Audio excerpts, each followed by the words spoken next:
Hello বন্ধুরা, স্বাগত জানাই আমার চ্যানেলে চকো ডিলাইট বাংলাতে। তো আমি আজকে তোমাদের সাথে শেয়ার করতে চলেছি এগলেস কেকের একটা রেসিপি, যেটা অনেক বেশি সফট, ময়েস্ট আর স্পঞ্জি।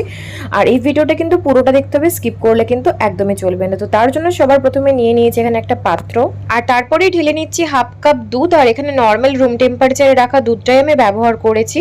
আর নেক্সট এখানে আমি অ্যাড করে নিচ্ছি 1 টিস্পুন ভিনিগার। আর এই ভিনিগারটা এর মধ্যে দেওয়ার পর খুব ভালোভাবে মিক্স করে নেব, আর এটাকে এভাবে রেখে দেবো 10 মিনিট পর্যন্ত। তো 10 মিনিট পর দেখতেই পারছো যে আমাদের বাটার মিল্কটা কিন্তু একদমই রেডি। আর একটা হুইস্কের সাহায্যে খুব ভালোভাবে আমি সবকিছু মিক্স করে নেব। আর তারপরে এর মধ্যে ঢেলে নিচ্ছি হাফ কাপ চিনি গুঁড়ো। এখানে নর্মাল চিনিটাকে আমি মিক্সিতে পিষে নিয়েছি।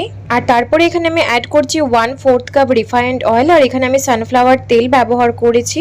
আর তারপর এখানে অ্যাড করে নিচ্ছি একটুখানি ভ্যানিলা এসেন্স। আর এখানে 1 টিস্পুন ভ্যানিলা এসেন্স আমি ব্যবহার করেছি।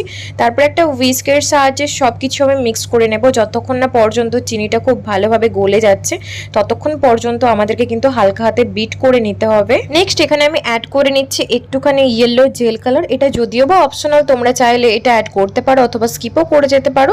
তারপর একটা হুইস্কের সাহায্যে আবার সবকিছু আমি হালকা হাতে মিক্স করে নেব।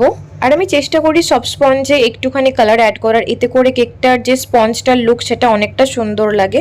তারপরে নিয়ে নিয়েছি একটা ছাঁকনি।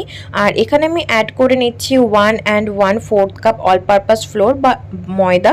বাড়িতে থাকা যে নর্মাল ময়দা এখানে আমি সেটাই ব্যবহার করেছি। আর এই স্পঞ্জটা বানাতে গেলে অবশ্যই মেজারমেন্ট কাপ তোমরা ব্যবহার করো। নেক্সট এখানে আমি অ্যাড করে নিচ্ছি 1 টিস্পুন বেকিং পাউডার। আর এরই সাথে এখানে আমি অ্যাড করে নিচ্ছি 1/4 টিস্পুন বেকিং সোডা। আর তারপর এখানে অ্যাড করে নিচ্ছি 4 টেবিল স্পুন মিল্ক পাউডার। এখানে আমি 4 চামচ গুঁড়ো দুধ ব্যবহার করেছি। এখানে আমি আমুল ব্র্যান্ডের গুঁড়ো দুধটা ব্যবহার করেছি। তোমাদের কাছে যেটা অ্যাভেলেবেল আছে তোমরা এখানে সেটাই ব্যবহার করতে পারো। আর এগলেস স্পঞ্জে তোমরা যদি গুঁড়ো দুধ ব্যবহার করো, এতে করে কেকের টেস্টটা কিন্তু আরও অনেক বেশি পরিমাণে বেড়ে যায়। তোমরা চাইলেই গুঁড়ো দুধটা এখানে অ্যাড করতে পারো অথবা স্কিপও করে যেতে পারো। তারপর সব কিছু খুব ভালোভাবে ছেঁকে নেব আমি। নেক্সট এখানে আমি ড্রাই ইনগ্রিডিয়েন্টসের সাথে ওয়েট ইনগ্রিডিয়েন্টসগুলো খুব ভালোভাবে আস্তে আস্তে সব কিছু মিক্স করে নেব। এখানে কিন্তু বেশি তাড়াহুড়ো করলে একদমই চলবে না, খুবই আস্তে আস্তে এই সব কিছু আমাদেরকে মিশিয়ে নিতে হবে একটা হুইস্কের সাহায্যে। আর তারপরে এখানে আমি অ্যাড করে নিচ্ছি 3 থেকে 4 চামচ দুধ। আর এখানে রুম টেম্পারেচারে রাখা দুধটাই কিন্তু ব্যবহার করতে হবে, অতিরিক্ত ঠান্ডা অথবা অতিরিক্ত গরম দুধ কিন্তু কেকে ব্যবহার করা একদমই চলবে না। তো পুরো দুধটা কিন্তু আমি একসঙ্গে ব্যবহার করিনি, একটু একটু করে ব্যবহার করেছি, যতটা দরকার ঠিক ততটাই। তারপরে আবার একটা হুইস্কের সাহায্যে সব কিছু খুব ভালোভাবে আমাদেরকে মিক্স করে নিতে হবে। একটা স্মুথ কনসিস্টেন্সিওয়ালা ব্যাটার আমাদের দরকার এই পারফেক্ট এগলেস স্পঞ্জটা বানানোর জন্য। তো আমাদের ব্যাটার কিন্তু একদমই রেডি। আর তোমরা তোমাদের পছন্দ অনুযায়ী যে কোনো মোল্ড এখানে ব্যবহার করতে পারো। আমি এখানে একটা বাটি ব্যবহার করেছি আর তেল দিয়ে খুব ভালোভাবে বাটিটাকে গ্রিস করে নিয়েছি। তোমরা চাইলে এখানে লাভ শেপের মোল্ডও ব্যবহার করতে পারো।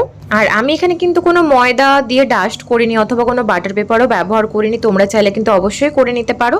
আর তারপরে কেক টিনটাকে খুব ভালোভাবে আমি ট্যাপ করে নেব, যাতে কোনো রকম এয়ার বাবলস না থাকে। আর কড়াইয়ে কেকটা বেক করার জন্য 10 মিনিট আগেই কিন্তু আমি প্রিহিট হতে রেখে দিয়েছিলাম। তারপর এই কেকটাকে আমি বেক করেছি 45 মিনিট থেকে 50 মিনিট পর্যন্ত লো টু মিডিয়াম ফ্লেমে। তবে 30 মিনিট অন্তর অন্তর কিন্তু তোমরা কেকটাকে চেক করতে থাকবে। তো 50 মিনিট পর আমাদের কেক কিন্তু একদমই রেডি। একটা টুথপিকের সাহায্যে আমি চারদিকটা খুব ভালোভাবে চেক করে নিচ্ছি। আর এই কেকটা কিন্তু পারফেক্টলি ভাবে বেক হয়েছে। আর এই কেকটা কিন্তু সবার প্রথমে খুব ভালোভাবে ঠান্ডা করে নিতে হবে, তারপরে কিন্তু কেকটাকে ডিমোল্ড করতে হবে।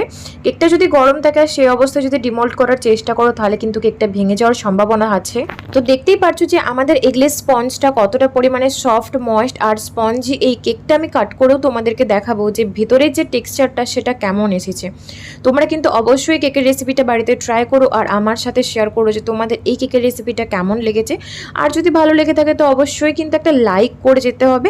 আর যদি এখনো পর্যন্ত আমার চ্যানেলটিকে সাবস্ক্রাইব না করে থাকো তো প্লিজ আমার চ্যানেলটিকেও সাবস্ক্রাইব করে নিও। তো চলো দেখা হচ্ছে পরের ভিডিওতে নতুন কিছু রেসিপির সাথে, নতুন কিছু ডেকোরেশনসের সাথে। আমি ভিডিওটা এখানেই শেষ করলাম। Bye bye.